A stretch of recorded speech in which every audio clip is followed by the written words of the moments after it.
Welcome to the Gameday Playbook, presented by FanFood, a discussion around how leaders are transforming the sports and live entertainment industry by leveraging technology to enhance the fan experience and operate game day more efficiently. I'm your host, Rob Cressy, and joining me today is Michael Conley, Chief Information Officer for the Cavaliers Operating Company. Michael, super excited to have you on the show. Yeah, Rob, thank you very much for having me. I'm excited to be here. Can you give a quick overview on who you are and what you do? Sure. Ladies and gentlemen of the jury, I'm just a caveman. No, I'm just kidding.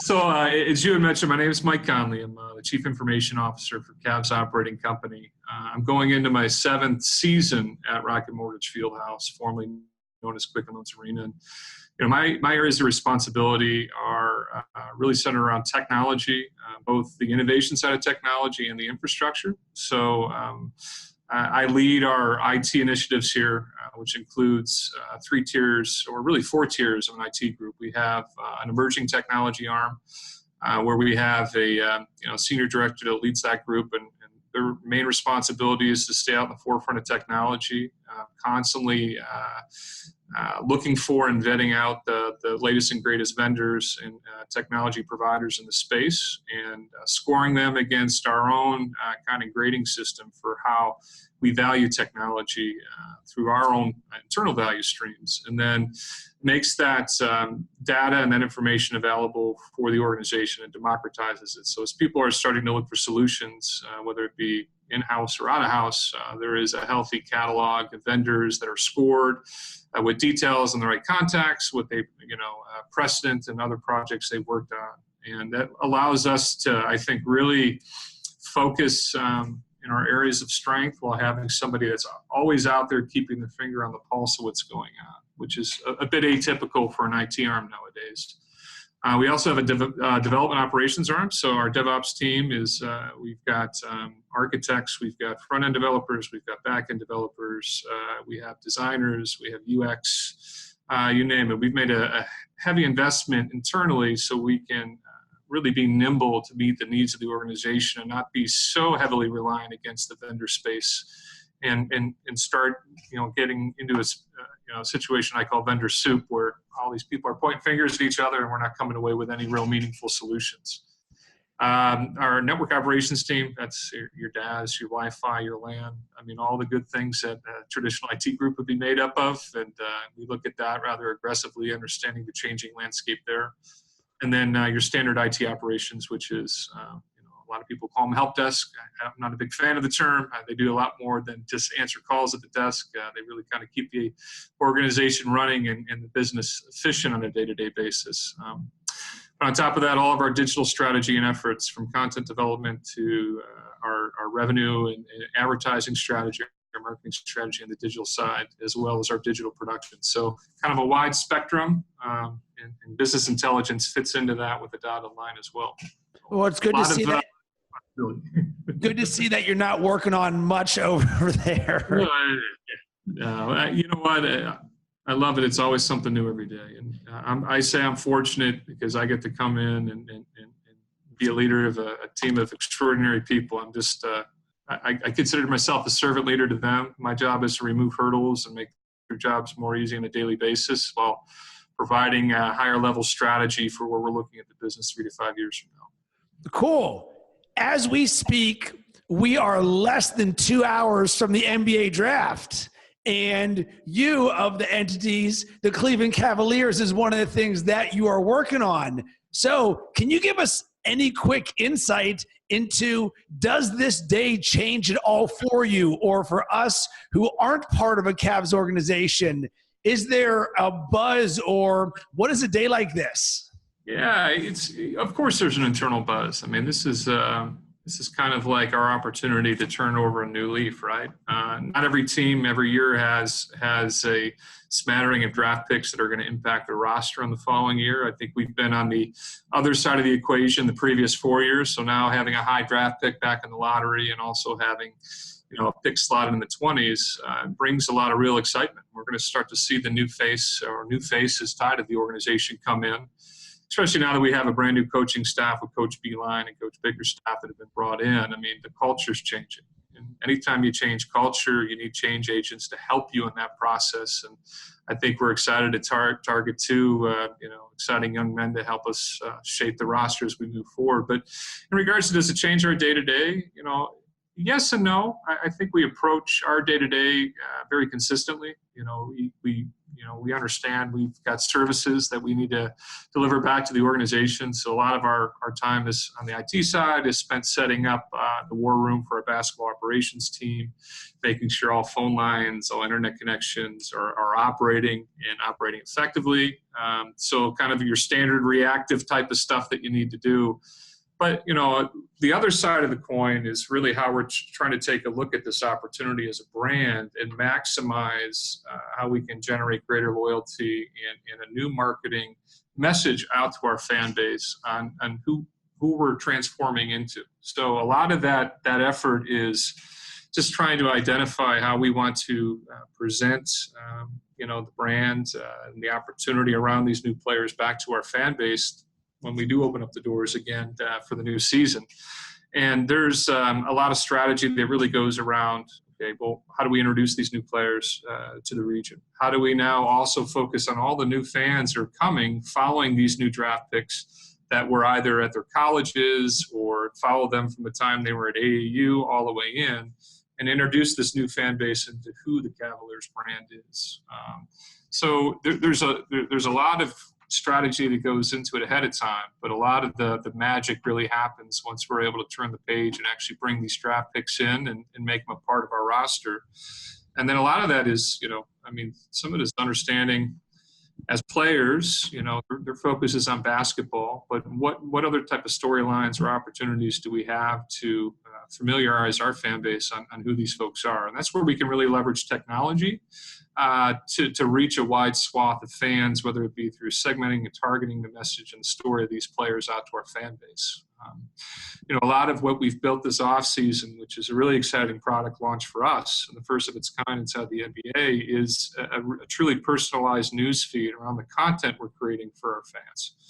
So now if you're a fan that goes to Cavs.com or our mobile app on a daily basis, you can create a profile, log into your profile, and based upon the preferences you set with us, and those preferences can either be provided to us direct statically by checking a box or really through the behaviors of what you're reading. All of that really starts to personalize based upon your preferences. So if you're really high on just following the new draft picks that came in and you want to consume all the news tied to draft pick A and B, you don't have to go through the clutter of all the other news we have inside our content streams, because all of it's going to react and really deliver to you based upon the customizations and the preferences that you want, which is leveraging a lot of artificial intelligence and machine learning around behavioral analysis of what an individual is doing online to dynamically deliver that personalized experience to them, whether they're on our website or mobile app or consuming Cavs content across the board. So when we're looking at personalized experience, I have to imagine this is something that extends both online and offline, because we're fighting for attention, even though you're fighting for attention around the Cavs, but it's really everything that's going to capture someone's attention, period. So now let's move this over to the in-arena experience. How are you guys using technology to digitize the stadium environment and elevate the fan experience? Yeah. So if you were to kind of look at, the sports fandom through two lenses, you've got your in-venue and your out-of-venue experience. 1% of our fan base, 1% will ever walk foot through our door at Quicken Loans Arena. Right? But we also know the expectation of that 1% of the fan base, Rocket Mortgage Fieldhouse. We're still adjusting to the brand change, but as those folks step foot into the building, each and every one of them are going to be unique in their expectations for that experience. And if you think about that from a technology side, you're planning for a lot of different variables on how you're trying to reach a sweet spot for an individual. So while we'll leverage a lot of analytics to understand what the strength is of the products or the platforms that our fans are using inside the venue, a lot of that stuff stays constant. A lot of the stuff you'll see are in-game stats and replay videos and things. But where we've turned and really put our attention on is the utility experience. So the utilities of a fan that's preparing to come down to the venue. What is the experience like as they're making their way to the downtown urban core from where they're at? How can we inform the individual proactively about the easiest path now to get down to the venue? And we've been experimenting a lot with different push notification opportunities that are automated, leveraging Google Maps and other things to start to be predictive and assumptive to fans who are coming down, letting them know that if you're 75 miles out when our doors open, it's highly unlikely you're going to get down here in an hour and a half and in time to actually get in. So here's information that can keep you up to date as you get closer downtown. Or if that onion now is a little bit closer, say you're only 5 miles out when the doors open, well, that's a great opportunity for us to start to market to you around either our partners that may be in the entertainment district or other early arriving opportunities or discounts we may have at the venue to incentivize them to come in earlier. And then when a person comes into the venue itself, that's really where I think we start that personalization meter, because we want to be respectful that not everybody wants the white glove service that a hardcore, passionate, digital, minded fan may want. There may be one side of the spectrum that is a purist and the other that is, give me everything and I'm going to multitask and consume it every second I'm inside the venue. And then we start to fill in the journeys and the type of journeys that fall within those two ends of the spectrum. So a lot of our focus is from the time somebody walks up to the gate and they're scanning in, we focus a lot on building a real-time data environment that informs our operations team, our member specialists, and other folks internally into the organization when our top members or our special guests come into the building. And we've been in mobile ticketing now for almost a decade, and mobile ticketing comes with a lot of rich data sets. And what we're doing with that data now is repurposing that in real time to make actionable insights or actionable conversations take place between the organization and these fans. So a good example of that, I walk in with the Flash Seats app, I'm scanning. I scan, the seat scanner scans my actual barcode ticket off of my app.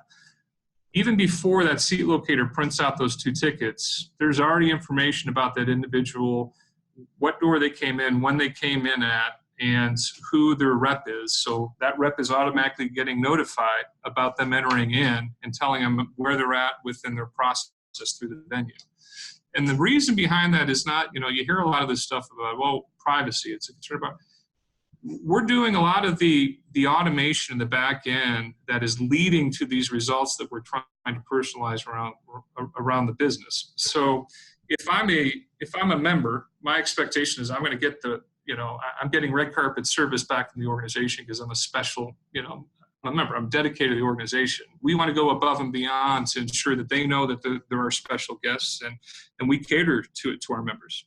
So if it's meeting them at the pass, you've been hearing about this, as a member specialist, I want to meet somebody at the door with the beer. Well, there's a lot of logistics between the technology and the human aspect of how to pull that off, right?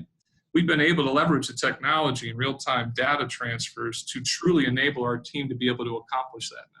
And whether it be at the point of where they scanned in, or if they've checked into a premium club, or if they've made their way all the way down to the seat, that constant connection back between the member and the rep is always there.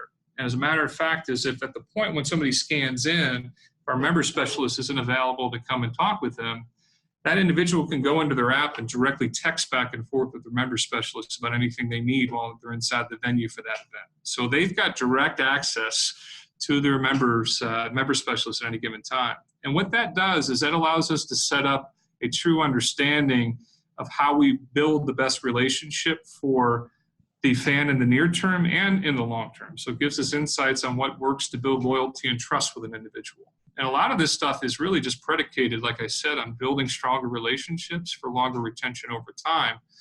And when you figure that part out, then you start to layer in the other aspects of technology, like, you talk about, digital currency inside the venue. A lot of folks have been providing digital currency or loaded tickets, but there's still a lot of venues that have fragmented experiences where that's not fully tied into both a food point of sale and a retail point of sale, or if they want to order on the app. It's still very, very separated. What we're trying to do is unify all that. So a single experience of one place to go for people, as opposed to us having to market so many different touch points to people to remember over time. So if you want to engage with the organization, you got to download the venue app, and then you got to download the Cavs app, and then you've got to download the Monsters app if you're here for a game. We're looking for a one-to-many, as opposed to trying to build out all these fragmented pieces of architecture. And then hopefully that member now remembers to, oh, I'm at a Monsters game, I got to pull up the Monsters app today, or I'm at a family event, I got to. No, we're taking that and making it more seamless so they can control their own destiny and really define to us how they want us to engage with them. What I like about what you're saying is you guys are taking control of the fan experience even before they're in the arena, even though, yes, the arena is a big part there. But when you think about experience, it's now extending past to really help make the relationship even deeper, because once again, we have so many choices for which brands that we're going to support, and fans are more likely to support the ones who understand the entire journey, not just when you're spending money with us here in the arena. And you guys seem to be doing a really good job of blending together both the online and the offline. So the next thing that I want to talk about is you had a quote in your LinkedIn bio that I really liked. It said, "If we can think it, we can build it, given the necessary business requirements and timeline."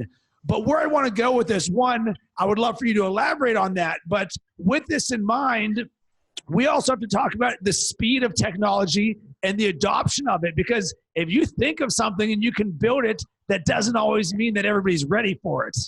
Right. Yeah. I think to hit on the point you made there towards the end, I think we certainly are at a point where technology has kind of surpassed the adoption curve that, which doesn't always happen. It's usually technology is trying to catch up to where the human adoption curve is. And we are so far ahead right now that we've got to be very mindful about how much technology we push down or introduce to our fan base, or even expect them to really be able to wrap their head around, right? You don't want to inundate somebody so much where they feel like the technology becomes a larger part than the product on the floor.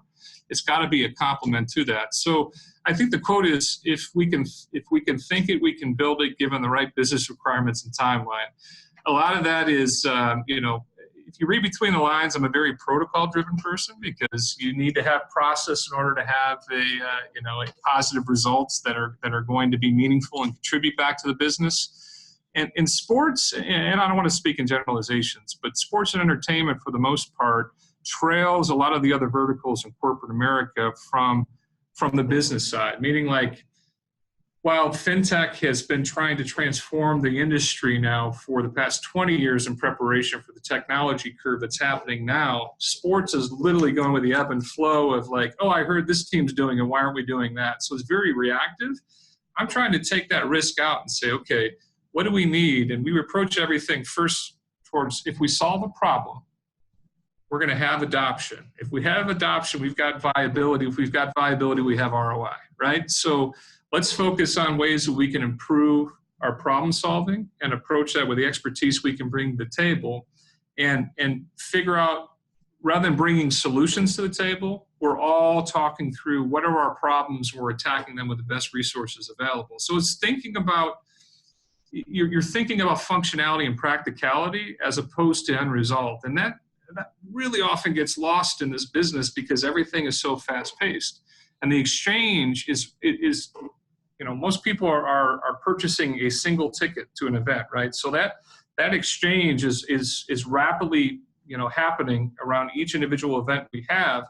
And more often than not, we're not thinking about the longer curve on how we can start to plan ahead to better the experience. So we're taking a step back. We've invested in the resources here internally to be able to customize and truly develop at a cadence that's acceptable for the organization. So now we're running in parallel by solving problems with the organization as they happen, and being agile in our development to be able to roll things out in iterative 2-week cycles.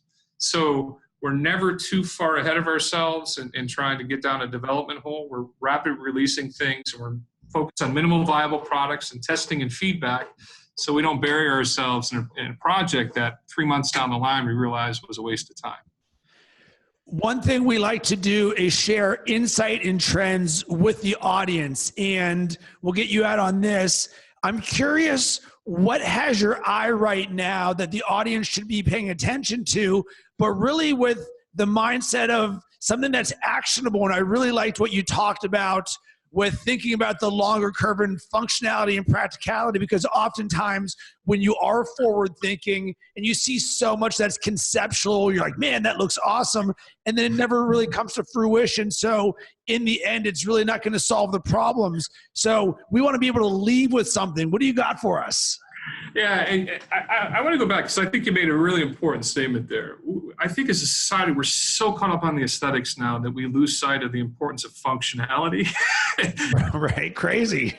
So it's being an old product guy at heart. You know, I built my career on being a product guy. Like, you got to go back and make sure you're tackling and blocking correctly before you can field the football team, right? So, or you know, same thing would apply for a football team. No different in being able to build out a viable product that's going to be adopted. So you are 100% correct. You got to look past the aesthetics, look at functionality, because anything can look nice if you put lipstick on it. That's the way I look at it, right?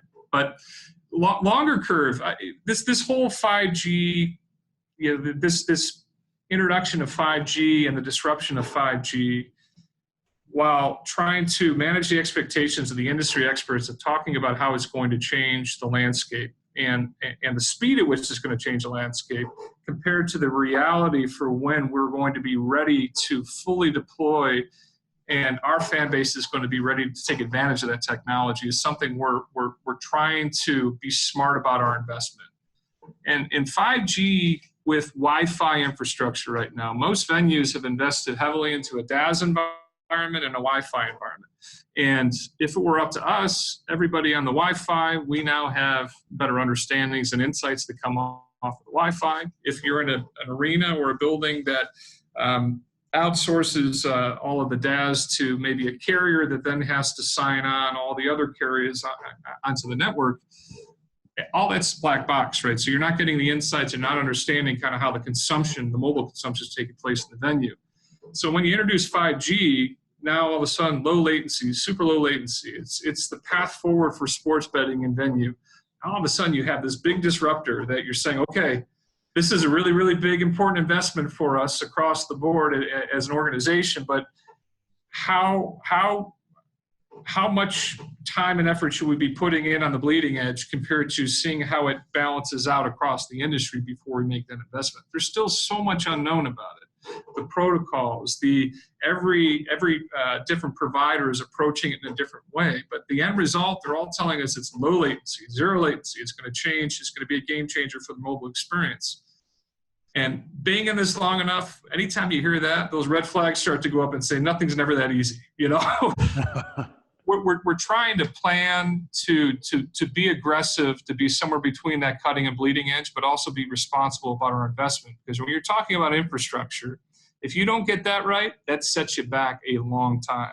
So we've redone our land now as part of this bigger project, and we've got one of the fastest backplanes now in all the NBA, so we can do a lot of internal transfer of data and video and information faster than we've ever been able to do before. That's on a physical LAN network, right? Our Wi-Fi is next after that, and then we're going to look to figure out how we balance in the evolution of 5G into it. Because for me, the infrastructure is the constant.